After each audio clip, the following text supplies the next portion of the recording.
je vous pose la première question. Qu'est-ce qu'une religion traditionnelle africaine? Oui, mais je vais d'abord apporter quelques correctifs avant de répondre à cette question. Allez-y. Vous avez parlé de religion révélée. Nous parlons de religion dite révélée, parce qu'il n'y a pas eu de religion révélée. Et nous pouvons en faire la démonstration. Vous avez parlé des religions traditionnelles africaines. Il n'y en a qu'une seule. Il n'y a qu'une seule religion traditionnelle africaine aux manifestations diversifiées. De même, le christianisme a un tronc commun, mais des ramifications. Il y a les catholiques, les protestants, les témoins de Jéhovah, les quakers, etc. Mais le tronc commun est le même. L'islam, c'est identique. Il y a les sunnites, il y a les chiites, il y a les tidjanes, etc. Mais le tronc commun, c'est le même. La religion traditionnelle africaine, c'est exactement la même chose. Le tronc commun est exactement le même. Qu'on pratique ici le vaudou, qu'on pratique là-bas le komo, le bouiti, etc. Mais le tronc commun est exactement le même. Ce sont les mêmes valeurs fondamentales qui vont du Sénégal jusqu'en Afrique australe. Voilà pourquoi il n'y a qu'une seule religion traditionnelle africaine. Vous avez anticipé sur la question que j'allais vous poser, parce que justement, j'allais vous poser la question. Je sais que vous dites la religion, mais vous avez déjà répondu. J'allais vous demander pourquoi la. Mais voilà. Voilà, pourquoi là, effectivement. Sinon, votre question, c'est quoi la religion? Oui, c'est ça. Bon, la religion... Je voudrais que vous définissiez pour que, en réalité, les téléspectateurs comprennent bien de quoi nous parlons. D'accord. Que vous définissiez ce qu'est la religion traditionnelle africaine. D'accord. Mais d'abord, religion. Le mot religion est un mot d'origine latine. Les latins et les romains, dans l'histoire universelle, sont récents. C'est un peu récent. Donc le mot est récent. Ce mot vient couvrir des réalités qui ont existé avant qu'il ne soit inventé. Ces réalités-là se résument dans la tradition. On peut les appeler mœurs et coutumes, on peut les appeler culture avec un grand C, on peut les appeler des civilisations avec un grand C qui englobe tout, mais en général c'est tradition. Tout ce que la religion prétend révéler est contenu dans la tradition du peuple dont elle se réclame. La religion n'a encore amené aucun enseignement qui ne soit contenu déjà dans une tradition. Bon, maintenant la tradition africaine. La tradition africaine repose sur certaines bases fondamentales. La croyance en l'androgynie de Dieu. La croyance en Dieu en tant que fluide universel. La croyance en la réincarnation. On ne va pas au paradis en une seule fois. Plusieurs existences sont nécessaires pour qu'on affine justement cette parcelle d'énergie divine qui fait que l'être humain existe. Parce que Dieu, dans l'Afrique traditionnelle, est à la fois parcelle et totalité. Tout ce qui existe et qui est naturel contient une parcelle de Dieu. Donc la réincarnation. La complémentarité entre la femme et l'homme, pas l'égalité. Parce que la femme et l'homme ne peuvent pas être égales, mais la complémentarité. Le culte des ancêtres. On vénère les ancêtres. L'écologie sacrée. Et interdiction pratiquement formelle de ne pas pousser Dieu à la faute. C'est ne pas lui demander de satisfaire les uns, pas les autres. Parce que Dieu serait injuste s'il faisait de moi un homme de pouvoir et l'autre un mendiant. Donc interdiction absolue de faire ça. Du Sénégal jusqu'en Afrique australe, ce sont ces mêmes valeurs fondamentales qui existent. Et il y a d'autres valeurs encore dans lesquelles on pourrait peut-être rentrer dans les détails. Mais les grandes valeurs fondamentales, c'est ça. C'est sur celle-là que repose la tradition africaine, donc la religion africaine. Habib Kane, alors vous venez d'entendre la définition de la religion traditionnelle africaine par Doumbi. Je veux une réaction de votre part. Merci, M. Mariko, de nous avoir donné cette opportunité. Vous savez, la définition de la religion, c'est un débat ouvert. Il n'y a pas une seule définition aujourd'hui qui convienne à tout ce qu'on peut appeler, à tout ce que l'usage peut appeler religion. Donc chacun il va de sa façon de voir les choses, de sa façon de comprendre les choses. La religion naturelle africaine, je ne sais pas trop, peut-être qu'il va le développer, je pourrais comprendre exactement. S'il s'agit des pratiques animistes que nous connaissons, je dirais qu'il n'y a pas de religion naturelle africaine ou occidentale. C'est la nature de l'être humain. L'être humain est créé par l'être suprême, Allah subhanahu wa ta'ala, qui a créé l'être humain, qui a révélé une seule religion en réalité. Il n'y a pas de 2 ou 3 religions. Ce qui existe, c'est que les lois peuvent changer en fonction de l'évolution des êtres humains. Sinon, il n'y a qu'une seule religion, en réalité, qui existe. Et cette religion, c'est quoi? C'est la soumission de l'être humain à l'être suprême, qui est l'être divin, le créateur de toutes choses. Ça, c'est la seule religion qui existe. Maintenant, le reste, c'est l'environnement de l'être humain qui peut apporter des changements dans ses lois, ou bien le créateur lui-même, selon l'évolution, en fonction de l'évolution de l'être humain, a apporté des modifications, des changements, mais il n'y a jamais eu d'abolition puisqu'il n'y a jamais eu de religion. On parle de christianisme, on parle de l'islam ou du judaïsme, mais en réalité, il n'y a qu'une seule religion. Les lois ont changé à un certain moment puisque les humains dans les sociétés, ça change, l'évolution de l'être humain change, l'environnement de l'être humain change. Donc en fonction de ces changements-là, les lois divines aussi changent pour accompagner l'homme. Et sinon, il n'y a qu'une seule religion en réalité. Oui, alors tout à l'heure, quand vous avez dit qu'il n'y a qu'une seule religion, vous avez dit sinon l'islam, le christianisme, le judaïsme. C'est les trois exemples que vous avez donnés et ces trois religions qu'on appelle religions révélées. Est-ce que dans l'unicité de la religion là, vous mettez les religions traditionnelles africaines ou vous ne les mettez pas dedans? Bon, je disais, c'est difficile de définir la religion. Parce que, je ne sais pas, les religions traditionnelles africaines, pour moi, les religions traditionnelles africaines, c'est la soumission à Dieu. C'est l'environnement qui peut faire que l'Africain peut adorer autre chose que Dieu. Sinon, l'Africain est né soumis aux ordres de Dieu. Voilà, donc il rejoint cette même religion, cette unique religion dont j'ai parlé, qui est de la soumission. Maintenant, l'environnement, je dis bien, l'environnement peut changer, ou bien Dieu, dans son infiniment omniscient, c'est ce qui est mieux pour nous. De telle époque à telle époque, il a apporté des modifications et des changements dans les lois, dans les règles. Voilà, on les suit en fonction de la volonté de Dieu. Sinon, l'Africain n'a pas autre religion naturelle que ce que Dieu a voulu que ce soit pour tous les humains, que ce soit en Afrique ou ailleurs. C'est la même religion qui existe pour tout le monde. Très bien, M. Doumbi. Alors, voilà, donc vous aussi, vous avez entendu Habib Kane donner du point de vue qui est le sien la définition de la religion. Et surtout, il a dit quelque chose d'extrêmement important. Il dit qu'il n'y en a qu'une, dont les manifestations peuvent être diverses en fonction de l'environnement, en fonction de l'évolution du temps, en fonction des réalités qui entourent l'homme. Alors, est-ce qu'on voit les choses de la même manière du point de vue de la religion traditionnelle africaine? Non, absolument pas. J'ai dit le mot religion, c'est un mot récent et qui n'a rien apporté de nouveau par rapport aux traditions qui existent. Or, on sait que les traditions sont aussi diverses que les peuples, qui sont dans des univers culturels différents. Les traditions ne sont pas les mêmes en Afrique, en Inde, en Europe, etc. Donc, forcément, les religions, si on retient le mot, sont multiples. Il n'y a pas qu'une seule religion. Par ailleurs, l'ère qu'un peuple se donne part d'un point important de son histoire. Pour le christianisme, c'est à la naissance de Jésus. On est à l'ère chrétienne. Pour les musulmans, c'est après le deuxième hégire, je crois. L'ère musulmane, 1300 et quelques. Pour les juifs, c'est à partir de leur premier écrit dans la Bible. Je crois que c'est Béchérit. Pour les juifs, ils sont aujourd'hui à 5700 et des poussières. Pour nous, Africains, négro-africains, c'est à partir de l'invention des calendriers, en 4250. Et qui dit invention de calendrier plutôt, dit des dizaines d'années de réflexion avant. Mais nous partons seulement de cette date-là.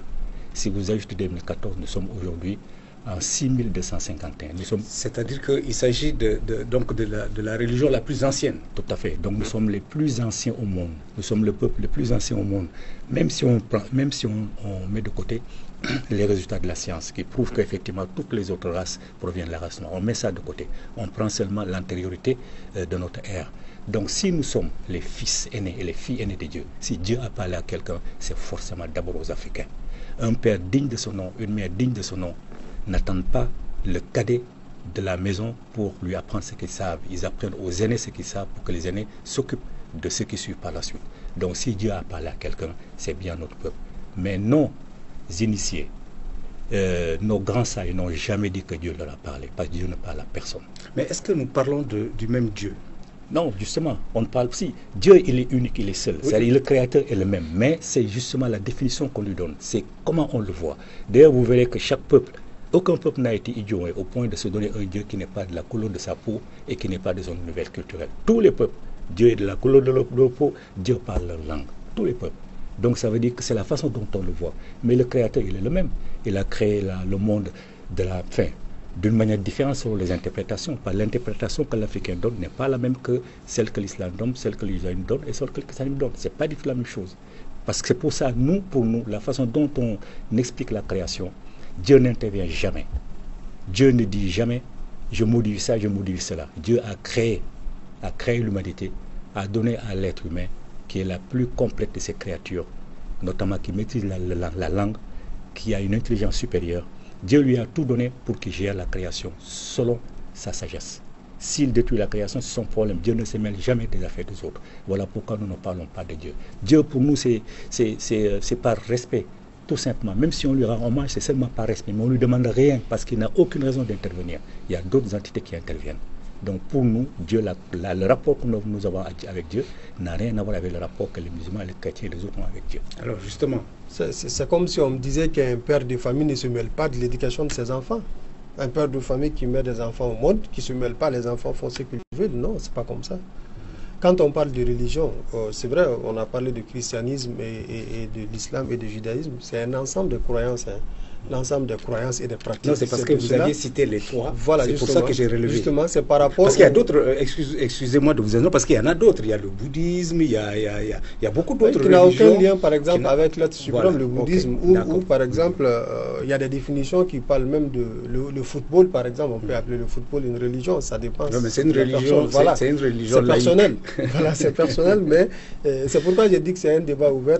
Mais ce qui est important, c'est que la religion, en fait, ça n'a pas commencé par le christianisme ou par l'islam, que l'islam ou le christianisme soit révélé les années citées par M. Numbi.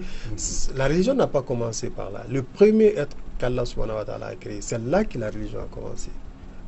Notre ancêtre, c'est lui qui est le premier à recevoir les ordres d'Allah. Il a eu des enfants, il a fait des enfants, et du moment qu'il y a eu des enfants, il faut qu'il y ait une harmonie. Déjà la gestion de la famille. Il faut des règles, il faut des lois. C'est là où la religion a commencé. Ce n'est pas par l'islam ou par le judaïsme. Donc, pour moi, le débat, le fait que les Africains soient le père de l'humanité, les premiers à être sur la terre ou autre, le plus important, c'est que cette religion, elle est unique. Il n'y en a pas deux. Les lois, je l'ai dit, ça change en fonction de l'évolution de l'être humain ou selon l'environnement. Mais Dieu s'est bel et bien adressé aux hommes, puisque c'est lui qui a créé les humains et c'est lui qui a décidé de mettre un lieutenant, un vicaire sur la terre, qui était Adam, le premier à venir. Donc il lui a confié une mission. Et quand vous confiez une mission à quelqu'un, il faut forcément lui donner une code de conduite, lui dire comment se tenir, comment se comporter. Maintenant, la personne qui obéit et qui désobéit, il y a forcément une réaction de la personne qui vous a mis en mission. Voilà. Alors justement, je profite pour rebondir, pour vous demander du point de vue de l'islam. Pourquoi Dieu a-t-il créé les hommes? Pourquoi sommes-nous là?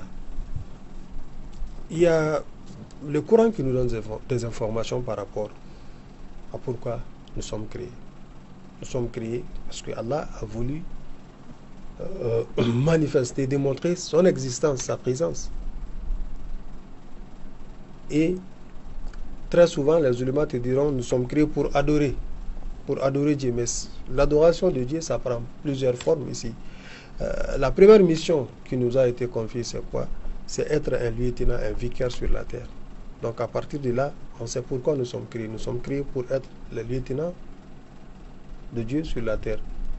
Et à partir de là, il y a tout ce que Dieu nous a recommandé comme usage, comme acte de dévotion et comme loi qui régit, n'est-ce pas, nos relations humaines entre nous dans la société. Et tout cela compris, c'est un ensemble donc de comportements qui font de nous les lieutenants, les vicaires de Dieu sur la terre. Voilà, c'est pour qu'on sente l'existence de Dieu, mais c'est aussi pour rendre grâce à Dieu de par notre création. Voilà. Alors, la franc-maçonnerie, qui n'est pas en tant que telle une religion dans le sens classique du terme, dit que la mission à eux confiée est la construction du temple du roi Salomon. Voilà ce qu'ils disent. C'est la raison pour laquelle ils sont là. Alors, pour quelle raison les Africains sont-ils là? Je vais d'abord réagir à une observation de M. Kahn, Oui. qui dit qu'un père de famille, naturellement, se mêle de sa famille, gère les affaires de sa famille. Mais un père de famille, c'est un être humain qui a des émotions. Dieu n'a pas d'émotions. Si on donnait à Dieu des émotions, il se rabaisserait au niveau de ces créatures faibles. Parce que ces créatures sont faibles. Nous sommes faibles, voilà pourquoi nous sommes là. Et nous aspirons à retourner à lui pour ne plus être de ce monde. Donc si Dieu, on lui donnait des émotions, il serait faible, il serait injuste, il serait méchant, il aurait tous les défauts qui soient au monde. Donc on ne peut pas comparer Dieu à un père de famille. Dieu est au-dessus de tout, il ne se mêle de rien, absolument. Pourquoi nous existons? Tout le monde sait que l'être humain n'a pas été créé comme ça. L'être humain vient d'une évolution de créatures précédentes de Dieu. Notre religion le dit, notre tradition le dit. Dieu est simplement fluide universel. Il est fluide. Il est tout à fait énergie. Donc c'est chacune de ces parcelles qui rentre dans les éléments qui existent. Voilà pourquoi la faune est divine, la flore est divine, le minerai est divin, l'être humain est divin. Parce que c'est la parcelle de Dieu qui est dans chacun de nous. Cette parcelle, elle a commencé, il y a un dessin dont nos ancêtres ont donné, par une plante dans l'eau, la fleur de lotus, à partir de laquelle il y a un animal, un faucon. Un faucon, c'est l'évolution des êtres rampants. Après, il y a eu une sorte de lycaon. Après, il y a eu le cynésophale, après, il y a eu l'être humain. Donc, l'évolution de l'être humain, et la science aussi le confirme. C'est comme ça que l'être humain a fait son apparition. C'est la dernière des créatures qui est apparue sur Terre. Et Dieu, lui, chez nous, a toujours créé de façon gémellaire. Jamais un être humain, ensuite un autre. Parce que s'il crée un être humain, une femme et un homme seuls, pour que ces deux-là se multiplient, il faut qu'ils fassent des choses qui sont réprimées par tout le monde.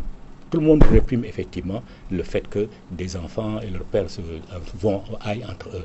Donc la création du monde définie par nos ancêtres est la plus logique au monde et celle d'ailleurs la science ne peut pas la contester. Donc c'est ça la réalité. Dieu ne se mêle de rien. Il a créé le monde, il n'a aucune raison d'être émotif. Parce que si Dieu vraiment se mêlait des affaires de l'humanité, on n'assisterait pas autant d'injustice sur cette terre. Pas du tout. La franc-maçonnerie, le temple de Salomon, ça prouve qu'elle ne peut pas nous intéresser. Salomon n'est pas un Africain. Salomon est un Hébreu. Et si on retourne dans l'histoire, on verra que le judaïsme s'est fondé en s'inspirant de la tradition néo-africaine. Abraham est venu en Égypte. Abraham a longtemps vécu en Égypte. D'ailleurs, les Arabes se réclament du fils d'Abraham et de Hagar, une Égyptienne, Ismaël. Donc les Arabes, comme les Hébreux, comme les Juifs plutôt, pas les Hébreux, comme les Juifs sont un peuple récent. Ils sont récents par rapport à l'histoire. Donc ils ont appris tout ce qu'ils ont appris en Égypte. La Bible, si vous enlevez les événements qui concernent l'Égypte, il ne reste pas grand-chose de l'Ancien Testament. Et le Coran repose sur l'Ancien Testament à pratiquement 60%. Si vous enlevez ce qu'il y a, il ne reste plus rien du Coran. Donc ça veut dire que le peuple africain a tout imaginé, a tout fait. Et j'ai toujours dit que sa tradition, sa religion a toujours été imitée, mais jamais égalée. Et nous sommes prêts à en faire la démonstration à qui le veut, sur n'importe quel plateau. Très bien. Alors, à l'introduction de l'émission, je disais donc qu'il y avait principalement deux religions révélées en Afrique et la religion traditionnelle africaine. Ces religions révélées ou traditionnelles africaines se sont rencontrées. Alors, parlons de leur rencontre dans l'histoire. Pour ce qui concerne l'islam, qui a été révélé au prophète Mohammed, qui est la dernière religion révélée, et depuis la révélation, et moi je disais qu'il n'y a pas une religion naturelle africaine en tant que telle. Mais les Africains ont contribué. Les Africains étaient là, ils ont pris part à l'évolution, à l'expansion de l'islam. Ils étaient au début. C'est-à-dire les Africains ont reçu les révélations en même temps que les autres nations. C'est vrai, le prophète, il est arabe. Mais autour de lui, dans la société arabe, il y avait des Africains qui étaient là. Donc les Africains ont reçu la révélation. Donc cette rencontre a eu lieu au même moment qu'avec les autres nations. Donc il n'y a pas eu une époque où les Arabes ont reçu la révélation, où les autres nations ont reçu la révélation et que les Africains, c'est après. Ça explique un peu. D'ailleurs, la première fois que les premiers immigrés musulmans sont venus vers l'Abyssinie en Afrique, et le porte-parole du prophète, on l'appelle ainsi, c'était un Africain noir. Il y a beaucoup d'Africains qui ont contribué, qui étaient à côté, et donc qui ont réussi au même moment que les autres nations, et sinon bien avant certaines contrées arabes aujourd'hui qui sont des pays musulmans, des pays islamiques. Mais les pays africains ont reçu souvent le message bien avant certains. Par exemple, Médine n'a reçu la révélation qu'après la deuxième émigration des compagnons du prophète vers Médine. Mais ils avaient déjà commencé par Abyssinie, l'actuelle Éthiopie. Donc l'Éthiopie, l'Afrique a connu l'islam bien avant certains contrées arabes et islamiques aujourd'hui. Ok, mais ça c'était au Moyen-Orient. Alors, sur le continent, je parle du continent, parce que, évidemment, le porte-parole du prophète, lui, il était là-bas, il était avec le prophète. Oui, sur le continent. Alors, je parle du continent. Sur le continent. Sur le continent, l'Éthiopie, comment la rencontre s'est faite? C'est à partir de l'Éthiopie. C'est à partir de l'Abyssinie, qui était appelée à l'époque Abyssinie, c'est l'actuelle Éthiopie. C'est à partir de l'Éthiopie que les Africains ont connu l'islam. Et par la suite, quelques années après, le prophète a envoyé des émissaires. À l'époque des Sahaba, ça a pris beaucoup plus d'ampleur. Okbata bin Nafi, par exemple, qui est très célèbre, qui est venu jusqu'au Niger, jusqu'au Nigeria. Et l'histoire nous enseigne qu'il s'est marié au Nigeria. Et il a des descendants encore en Afrique, au Mali, un peu partout en Afrique, partout où il a passé. Mais c'est à partir de l'Abyssinie et c'était aux premières heures de la révélation. Voilà. Monsieur Doumbi. Oui, le porte-parole de Mahomet dont il parle, il s'appelle Bilal, pour dire son nom. Ce n'était pas un porte-parole, d'ailleurs c'était un de ses compagnons, un de ses compagnons de combat. C'était un porte-parole puisque c'était le muezzin. Tout se passait dans les mosquées. Et quand le prophète avait un message à transmettre, c'est Bilal qui appelait les gens. C'est pourquoi je l'appelle porte-parole. C'était un compagnon, bien sûr. Voilà. Très bien. C'est donc... si le premier hégire a pu être fait en direction de l'Éthiopie, c'est grâce au pouvoir de Bilal. Bilal, on n'a pas rendu justice à Bilal, on ne dit pas la vérité sur lui. Si Bilal n'était pas avec Mahomet, jamais le premier hégire n'aurait eu lieu en Éthiopie. C'est parce qu'il est noir, parce qu'il est éthiopien d'origine. Et si le deuxième hégire a eu lieu à Yatrib, c'est-à-dire à Médine, c'est toujours grâce à Bilal. C'est toujours grâce à Sadia, qui est une femme qui faisait partie du groupe, à Moussa Elama et à El Aswad, qui étaient également des compagnons de lutte de Mahomet, mais dont les Arabes ne parlent pas par la suite. Et à Médine, il y avait 6 communautés, 3 juifs, 3 noirs. Les communautés noires étaient les plus importantes. Voilà pourquoi Médine a pu recevoir Mahomet et ses compagnons. Donc on ne dit pas, ils ne disent pas la vérité sur Bilal, mais ça c'est pas grave. Laissons cette parenthèse de côté. Comment maintenant l'islam est arrivé en Afrique? La rencontre, surtout la rencontre. En Afrique, voilà. Par la violence. Avec la religion traditionnelle africaine. La violence. C'est par la violence que l'islam est entré en Afrique, c'est par la violence que le christianisme est entré en Afrique. Par la violence. Les Almoravides, on connaît les Almoravides, ils sont rentrés... ils ont trouvé que les Africains étaient musulmans. Les Almoravides, c'est pas eux qui ont amené l'islam. M. Khan, on va laisser M. Doumbi parler. Après vous allez vous expliquer. Les Almoravides ou les Almoratabines, ils sont venus, effectivement, ils ont disloqué le reste de ce qui restait de l'Empire du Ghana. C'est à partir de ce moment-là que l'islam a commencé effectivement à prospérer. Parce que comment on peut envoyer des émissaires dans un pays qui ne parlent pas votre langue? Comment vous allez dialoguer avec eux? Comment peut-on nous faire comprendre que l'islam a réussi par le verbe à convaincre les Africains? Mais comment? Les Africains ne parlent pas arabe, eux ne parlent pas africain. Comment ils ont réussi? C'est par la violence qu'ils ont réussi. Ça, personne ne le conteste. Mais le christianisme non plus ne le conteste pas. C'est par la violence, par la Bible et le canon, le christianisme est entré en Afrique. Le christianisme n'est pas entré en Afrique autrement. Ensuite, maintenant, une fois qu'il s'est installé, il a travaillé à convaincre les Africains par la langue, effectivement, et aussi en les introduisant dans ces rythmes. L'islam, c'était pareil. C'est la raison pour laquelle il ne faut pas oublier que l'islam a commencé l'esclavage des Noirs bien avant le christianisme. L'islam a commencé dès le XIe siècle. Le christianisme a commencé au XIVe siècle. Le christianisme a été interrompu vers la fin du XVIIIe siècle, non, XIXe siècle.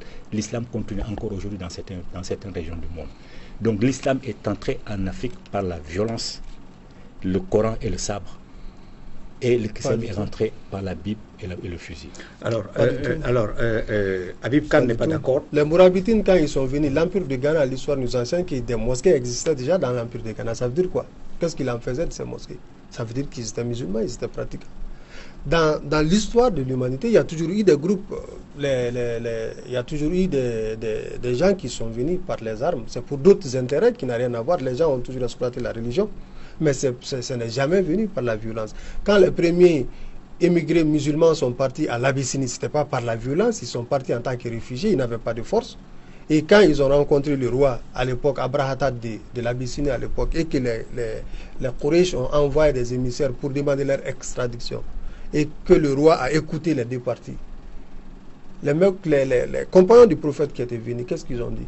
Ils ont dit, nous étions un peuple ignorant. Nous mangeons de toutes choses. Il n'y avait pas de lien de famille. On était dans la déperdition. C'était la débauche. Il a décrit un peu dans quelle société il vivait. Il dit, cet homme est venu.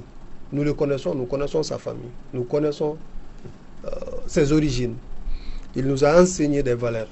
Il nous a interdit un certain nombre de comportements. Nous l'avons cru, nous l'avons suivi. Et voilà notre communauté, nos parents qui veulent nous empêcher de le suivre. Et le roi, il l'a tranché. Il a dit non, vous retournez sans eux. Il a dit maintenant, vous restez. Vous êtes libre de pratiquer votre religion telle que vous voulez. Et ces premiers émigrés qui sont restés, ils ont forcément pratiqué l'islam. Ils ont enseigné l'islam. Il y a eu une autre vague qui est venue après. Et les Mourabitines dont tu parles, ils sont venus, l'Afrique était déjà musulmane quand ils venaient. L'islam n'a jamais été imposé, ni en Afrique, ni ailleurs par la force. Jamais. Il y a eu des cas où l'islam a utilisé la force, mais c'était dans des cas de légitime défense. Une religion ne s'impose jamais par la violence. La violence n'a pas de langue. Vous le dites, si vous envoyez des émissaires dans un pays, vous ne parlez pas la même langue. Mais ce n'est pas par les armes. Par la force, cette violence-là, même si vous leur faites la guerre, il faut après leur parler, leur enseigner. Par quelle langue vous leur enseignez? Et c'est cette même langue qui a été utilisée pour enseigner l'islam, et de façon pacifique. Au contraire, l'Afrique n'a jamais, on n'a jamais imposé l'islam, ni en Afrique, ni ailleurs, et surtout en Afrique. Et parler de l'esclavage, c'est l'islam qui a aboli l'esclavage. L'islam n'a jamais, dans la législation islamique, l'esclavage, ça n'existe pas. Et c'est pourquoi, dans la législation islamique, le fait d'abolir un esclave a été compris dans les sentences. Pour sanctionner quelqu'un, à l'époque, puisque Mahomet est venu, il a trouvé que les Arabes avaient cette habitude-là. Ce n'était pas l'islam, c'est les Arabes qui avaient cette habitude. Mais pour abolir l'esclavage, c'était difficile de leur dire tout de suite, il faut tout arrêter. Il y a eu des mécanismes, il y a eu c'était tout un processus. Quelqu'un qui rompt le jeûne de façon volontaire pendant le mois de Ramadan, pour compenser, on dit il faut affranchir un esclave. Quelqu'un qui bannit sa femme, qui veut la reprendre, il faut affranchir un esclave. Quelqu'un qui fait des vœux et qui ne respecte pas, il faut franchir. Donc, ça a été compris dans les sentences pour justement pousser à plus de liberté. Donc, ce n'est pas l'islam qui a instauré l'esclavage. L'islam a trouvé que ça existait dans la communauté des Arabes et dans la communauté africaine, ça existait et ça existe encore. Les Africains, ils sont des esclaves. Ça, ce n'est pas l'islam. Très bien, on va avancer. Alors, la question que je pose maintenant, et c'est la question de notre émission, quelle est la cohabitation aujourd'hui entre les religions révélées, islam, christianisme, et la religion traditionnelle africaine? Comment se passe la cohabitation? Parce qu'on peut imaginer qu'au départ, la religion traditionnelle africaine était dominante, puis le christianisme, d'abord l'islam ensuite, se sont installés, se sont développés, mais ce développement a dû coïncider avec un recul de la religion traditionnelle africaine, mais les deux ou les trois sont encore là. Comment cohabitent-elles? C'est possible, mais il faut que je réponde à certaines phrases qu'il a jetées comme ça. L'esclavage n'a jamais existé en Afrique, jamais. Ça existe encore? Non, depuis l'Égypte, quand vous parlez, je vous écoute. Depuis l'Égypte jusqu'à l'arrivée de l'islam et du christianisme, c'est l'islam qui a commencé, qui est arrivé en premier, ensuite le christianisme est venu. Depuis, il n'y a jamais eu d'esclavage. Le mot n'existe même pas dans nos langues traditionnelles, dans nos langues originelles. Ce qui existe en Afrique, c'est la captivité. Quand on soumet un peuple, effectivement, et ce sont seulement les guerriers qui sont recueillis dans leurs valeurs militaires qui deviennent des captifs. Certains même, on leur confie, le roi leur confie ses trésors, leur confie sa famille. On a vu Sakura, c'est l'exemple qui est connu, un captif impérial qui est devenu empereur du Mali. C'est seulement en Afrique qu'on peut voir ça. C'est la captivité qui existe. C'est le même résultat. C'est pas la même chose. C'est le même résultat. Mais non, puisque quand vous parlez, je vous écoute, le captif, lui, il est intégré dans sa famille. C'est la raison d'ailleurs on dit Yerewolo ou pas Yerewolo. Yerewolo, pas Yerewolo sont les captifs qui ont pris le nom de leur famille d'adoption. Donc ça veut dire que le captif n'a jamais subi le sort d'un esclave. Ça n'a pas de comparaison possible. Jamais. L'esclavage, c'est l'islam qui l'a installé. Quand l'islam, quand les rois devenus musulmans, quand ils arrivaient à vaincre un peuple, le peuple choisissait. Plus les Arabes qui venaient du Moyen-Orient, on imposait aux familles vaincues soit l'islam, soit la réduction en esclavage. Non. Et Soumaoro Kanté est connu pour avoir été un des plus grands, sinon le plus grand anti-esclavagiste au monde. C'est lui qui a commencé à mettre fin à cette tradition-là. Ensuite, les Sounata Keita ont complété. Ça, c'est là. Laisse-moi terminer. Je ne vous interromps pas. Oui, on ne sera pas d'accord. De toute façon, moi, je voudrais qu'on parle surtout de la cohabitation. Mais de toute façon, moi, ce que je dis là, ce sont des preuves historiques qui existent. Ce sont des preuves historiques. Maintenant, la cohabitation. Nous avons organisé une émission il n'y a pas longtemps sur le titre Dieu, le paradis et l'enfer. Nous avons invité tous les leaders religieux musulmans, aucun n'est venu. Nous avons invité Monseigneur Zerbo, il a envoyé un représentant, 2 représentants même. Ce sont seulement eux qui sont venus. Les leaders religieux musulmans ne sont pas venus. Et nous avons dit dans l'invitation, si nous voulons que tout le monde participe à l'harmonie d'un peuple, il faut que les différentes religions se connaissent, se comprennent et s'organisent ensemble. Donc si on ne s'écoute pas, on ne peut pas se comprendre. Si on se comprend, on peut aller vers une direction plus ou moins commune, au moins dans l'intérêt de notre peuple. Donc c'est à ce seul titre que, effectivement, on peut participer à une cohabitation heureuse dans ce pays. Il faut qu'on s'écoute. Si on n'est pas d'accord, mais on va réussir à planer nos difficultés. Et c'est à ce seul prix-là. Parce que nous n'accepterons jamais que le Mali devienne un pays musulman. Jamais. Ça, c'est clair. Le Mali ne sera jamais une république islamique. Parce que nous ne sommes pas... Maintenant, il y a les intellectuels qui sont en cohésion avec les grands initiés dont on n'entendait pas parler. Donc, le Mali est un pays qui a beaucoup de musulmans. Mais contrairement à ce qu'on dit, il est faussement majoritairement musulman. Comme nous montrent des statistiques pour nous démontrer que le Mali est plus musulman. D'accord. Le Mali est déjà un pays islamique. Hein? Oui, Habib Kane.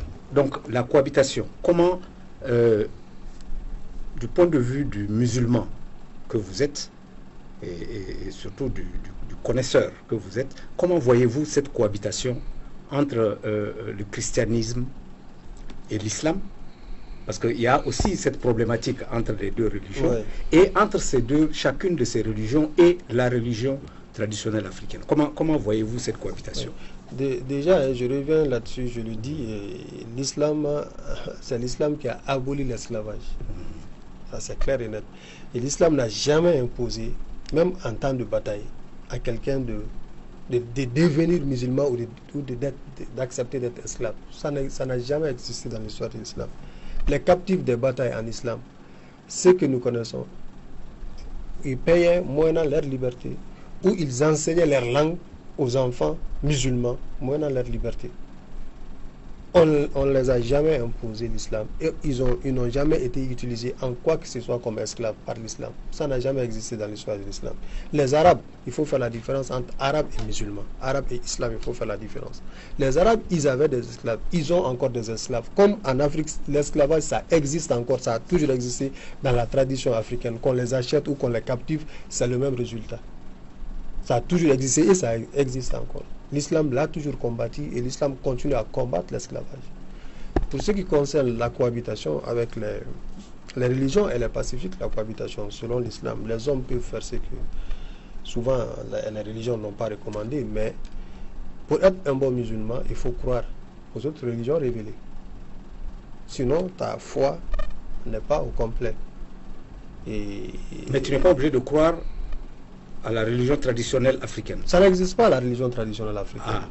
Bon, ça n'existe pas. J'ai dit, il n'y a qu'une seule religion qui existe, je l'ai dit, c'est la soumission à l'être suprême. Maintenant, ça peut prendre d'autres formes, mais la religion traditionnelle africaine en tant que telle, ça n'existe pas. Alors, donc, dans ce cas-là, expliquez-moi ce qu'on entend par le dialogue de religion. Parce que oui, voilà un autre concept. Le dialogue de religion qui implique qu'il y a cette cohabitation et il faut bien dialoguer. Il faut bien. Doumbi vient de dire tout à l'heure que si on ne se parle pas, si on ne se connaît pas, il n'y a pas moyen d'avancer ensemble. Oui, aujourd'hui, il faut dialoguer. Pourquoi? C'est parce qu'il y a une déformation des réalités. Aujourd'hui, les hommes, en fonction de leurs propres intérêts, que ce soit individuel ou lié à des groupes, en fonction des intérêts, ont changé les choses. Maintenant, il faut remettre les choses dans leur contexte. Le prophète Mohammed qui a reçu les chrétiens dans sa mosquée, je dis bien, qui a reçu les chrétiens qui s'est entretenu avec eux dans sa mosquée, les juifs, la même chose, et qui a accepté, qui les a consultés pour élaborer la constitution de l'État islamique de Médine, qui a associé les juifs et les chrétiens.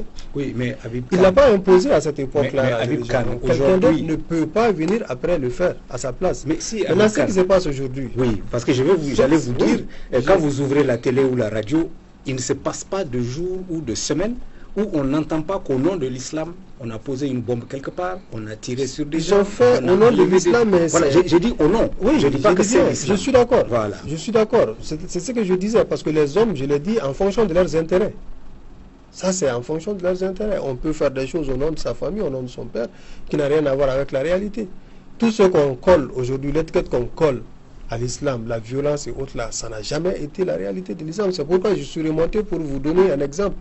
Un prophète qui accepte de recevoir les juifs, les chrétiens dans sa mosquée, les consulte pour élaborer la première constitution. Pourquoi ça ne se fait pas maintenant? Justement, cette même religion ne peut pas aujourd'hui combattre les chrétiens ou les juifs parce qu'ils ne sont pas musulmans. Non, c'est les hommes justement qui ne se sont pas soumis aux prescriptions de leur religion. L'islam a toujours enseigné la cohabitation pacifique. Les piliers de la foi en islam, quand vous les prenez, vous verrez que dedans, il faut croire aux messagers qui ont précédé au message du prophète. Ça veut dire quoi? Ça veut dire que ce n'est pas une rivalité qui est entre les religions, c'est une complémentarité. Si on demande à un musulman de croire à Jésus, de croire à Moïse, de croire à Abraham, ça veut dire quoi? Ça veut dire qu'il y a une complémentarité. Moïse et Jésus et Abraham ne sont pas des adversaires de Mohammed. Mohammed n'est pas un ennemi de Jésus, ni Jésus un ennemi de Mohammed. C'est pourquoi aujourd'hui, quand les hommes s'entretuent au nom de la religion, c'est faux. Ils le font pour leurs propres intérêts. Aucune religion, christianisme ou islam, aucune religion révélée n'enseigne la violence. Ça n'existe pas. Est-ce que le dialogue de religion équivaut au dialogue de culture? M. Doumbi. Il n'y a pas de différence entre religion et culture, et civilisation et tradition. La religion, c'est un mot usurpateur, c'est un mot qui est là pour semer la zizanie. J'ai dit aucune religion ne donne un enseignement qui ne soit déjà contenu dans la tradition du pays dont elle se réclame. Il dit qu'il y a une différence entre l'islam et l'arabe. Mais ce sont les arabes qui ont inventé l'islam, ce sont les arabes qui ont créé l'islam. Et pour parler à Dieu, il faut parler arabe. On ne peut pas parler une autre langue que l'arabe. Donc il faut une confusion. Des confusions s'est fait exprès. L'islam, c'est l'arabe parce que ce sont les arabes qui ont créé l'islam, qui l'ont inventé. Et on parle. Cette confusion vous arrange peut-être, sinon ça n'a pas sa raison d'exister. Non, ça n'arrange personne, mais c'est la vérité. Ça n'a pas sa raison d'exister. C'est pas une religion créée, c'est une religion révélée. C'est une religion créée. Non, toutes les religions il y a des créées. Arabes chrétiens. Les Arabes ont suivi le Christ. Quand vous parlez, je vous écoute. Oui, il n'y a pas une religion révélée. Toutes les religions sont créées. C'est l'être humain qui réfléchit et qui voit comment il est créé. Et alors, il élabore ses traditions ou sa religion. C'est comme ça se passe. Non. Dieu ne parle à personne. Et si Dieu ne veut parler à quelqu'un, c'est bien au noir qu'il va parler. Et comme Dieu ne peut pas dire deux choses différentes, effectivement, la vraie religion que vous niez aux Africains, c'est la religion. Donc il y a possibilité que Dieu parle au noir? Non. J'ai dit si Dieu devait parler. Ouais, il y a possibilité qu'il soit au noir qui a parlé. S'il devait parler, s'il devait parler, oui, s'il devait parler, c'est au noir. C'est au noir qu'il a parlé. Il n'a pas la personne Voilà. d'autre. S'il devait parler, il parle d'abord à ses fils aînés et à ses fils Donc aînés. c'est toujours possible que Dieu. Non, c'est pas possible. J'ai dit c'est pas possible. Il y a une Dieu possibilité. non, j'ai dit Dieu ne parle pas. Moi, je dis Dieu, dans la tradition africaine, Dieu ne parle à personne. Regardez, Abraham est venu en Égypte. D'accord? Il a vécu longtemps en Égypte. Les Hébreux ont vécu 430 ans en Égypte. Au bout de 430 ans, ils sont sortis. Quand ils sont entrés en Égypte, ils étaient de tradition patrilinéaire. Quand ils sont sortis de l'Égypte, ils étaient de tradition matrilinéaire. Il n'y avait plus de juifs purs pour qu'ils puissent continuer la tradition patrilinéaire. Puisque chaque fois qu'ils venaient, quand ils avaient des difficultés, ils venaient en Égypte, on les recevait dans la pure tradition africaine. On les intégrait. Mais n'étant pas circoncis, ils ne pouvaient en aucun cas épouser une femme noire. Et leurs femmes tombaient dans les mains des Noirs. Donc il n'y avait plus de juifs purs. Ça, c'est la tradition soninké qui nous révèle. Quand vous fouillez la tradition africaine, vous trouvez beaucoup de choses qui sont en Égypte. Donc, ça n'existait plus. Abraham, on lui a appelé la circoncision. C'est comme ça la circoncision est entrée chez eux et est passée chez les Arabes. Parce qu'Abraham ne pouvait pas épouser Agar avant de se faire circoncire. La circoncision, il y a beaucoup des Africains qui ne le pratiquent pas. Non, mais je vais vous dire, ça fait rien. Ça fait rien. Mais de toute façon, non, il y a beaucoup d'Africains. Il y a beaucoup d'Africains qui ne le pratiquent pas. C'est pas propre à l'Africain. Non, laissez-moi terminer. En Afrique, si vous n'êtes pas circoncis, en Afrique, si vous n'êtes pas circoncis, vous ne pouvez pas être initié. Donc c'est pour ces raisons la circoncision, elle est obligatoire. Il y a peut-être quelques individus qui ne le font pas. Chacun, non, c'est pas vrai. L'excision, oui, peut-être, dans certains peuples. Donc Abraham, on lui a appris la circoncision. Abraham, on lui a appris aussi le bélier, la tabaski que vous faites là. Les Juifs, les Hébreux sacrifiaient leur nouveau-né à un dieu qui s'appelait Moloch. Quand ils sont venus chez nous, ils ont vu que ce n'est pas possible de faire des sacrifices humains. Ils ont changé leur tradition. Ils ont créé le mythe qui a fait que Dieu a envoyé un bélier à Abraham. Donc la tabaski, quand les Africains renouvellent la tabaski, ils font comme si leurs ancêtres sacrifiaient leur nouveau-né alors que ce n'est pas vrai. Donc on leur a appris ça. Moïse, dont on parle tant là, Moïse n'a jamais été élevé à la cour de Pharaon. Toute l'histoire de Moïse est fausse. Tout est faux. Même les descendants des Hébreux qui ont écrit la Bible reconnaissent aujourd'hui que la Bible est un mauvais récit historique. Moïse n'a... On peut faire la démonstration, Moïse n'a jamais existé. Bon, mais on peut aller plus loin encore. Donc tout ce que les Hébreux sont venus, ont appris en Égypte, ils ont essayé de l'appliquer à leur tradition. Le christianisme a suivi, l'islam a suivi. J'ai dit que l'islam repose sur le christianisme, sur le judaïsme pratiquement à 70%. Donc si le Coran, une complémentarité entre la religion, donc si pas que ça se repose sur le judaïsme ou sur le christianisme, ça ne se repose pas là-dessus, c'est parce qu'ils ont les mêmes sources. S'il y a une complémentarité, d'accord? Ils ont les mêmes sources. Voilà. Et si le judaïsme a puisé dans la tradition africaine, ça veut dire que la religion africaine existe, elle est antérieure à toutes les autres religions. Ça n'a pas existé, cette religion africaine. Le judaïsme n'a jamais puisé. Monsieur, on va avancer parce que c'est très intéressant, mais nous arrivons à la fin, l'heure est passée, nous arrivons à la fin de l'émission. Alors, moi, je voudrais que nous revenions à la question de la cohabitation. Comment voyez-vous les perspectives dans l'avenir, en tenant compte de la situation qui existe aujourd'hui à travers le monde? Comment est-ce que vous entrevoyez l'évolution des religions et l'évolution des peuples en fonction de leur religion? Habib Khan. Nous sommes optimistes. De toute façon, Dieu a promis que c'est sa parole qui va dominer à la fin des jours.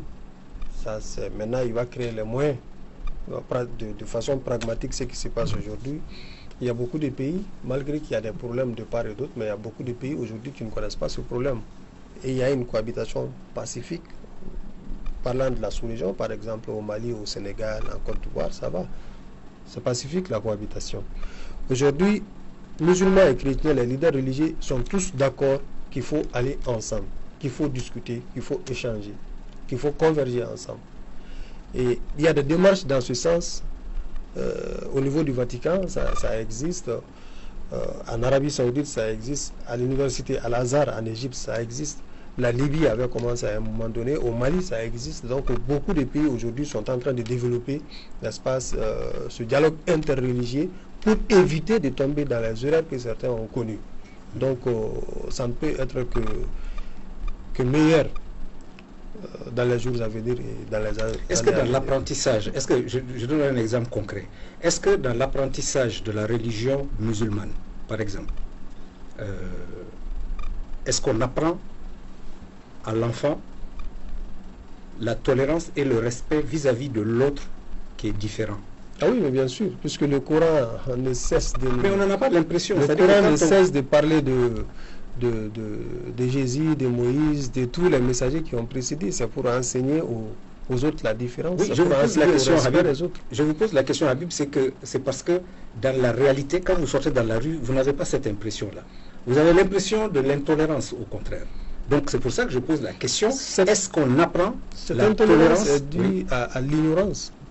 Aujourd'hui, demandez aux chrétiens et aux musulmans de vous parler de leur religion. Combien pourront vous répondre? Parce que les gens, en réalité, ne connaissent pas leur religion. Oui, mais ça, c'est dangereux. Il y a parce que le choc des ignorances peut être extrêmement dangereux. C'est très dangereux. C'est très dangereux. C'est pourquoi nous assistons à ces contradictions, à ces violences au nom de la religion. C'est une ignorance.